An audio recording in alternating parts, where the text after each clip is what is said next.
آپ دیکھ رہے ہیں سٹی انڈیا نیوز چینل، حق کی آواز۔ ناظرین، آپ دیکھ رہے ہیں سٹی انڈیا نیوز، میں ہوں نوشین۔ مغربی بنگال میں انتخابات اور الیکشن کیمپین کے دوران تشدد کے کئی واقعات سامنے آ چکے ہیں۔ اس دوران مغربی بنگال کے ریاستی وزیر ذاکر حسین کے اوپر بم سے حملہ ہونے کی خبر سامنے آئی ہے۔ موصولہ اطلاعات کے مطابق اس حملے میں ذاکر حسین سنگین طور پر زخمی ہو گئے ہیں۔ اب تک ملی اطلاعات کے مطابق ذاکر حسین کی گاڑی پر نامعلوم بدماشوں نے کچھ وقت پہلے بم سے حملہ کیا جب وہ کولکتہ کے لیے ٹرین میں سوار ہونے کے لیے نمیتا اسٹیشن کی طرف پیدل جا رہے تھے، تب ان کے اوپر یہ حملہ کیا گیا۔ اس کے بعد وہ فی الحال جنگی پور کے سب ڈویژن اسپتال میں داخل کرا دیے گئے ہیں۔ اس حادثے میں ان کے ساتھ موجود 2 دیگر لوگ بھی زخمی ہوئے۔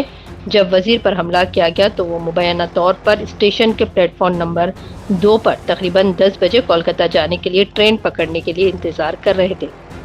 مرشد آباد ضلع کے جنگی پور کے رکن اسمبلی اور کچھ دیگر زخمی لوگوں کو جنگی پور سپر اسپیشلٹی اسپتال لے جایا گیا، جہاں سے ذاکر حسین کو مرشد آباد میڈیکل کالج ریفر کر دیا گیا ہے۔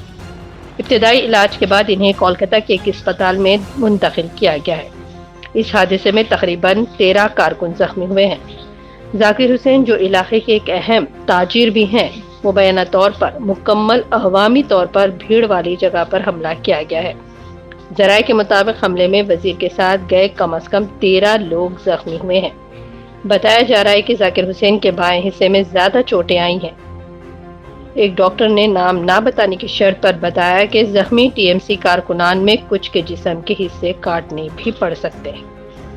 Bureau report, city India news.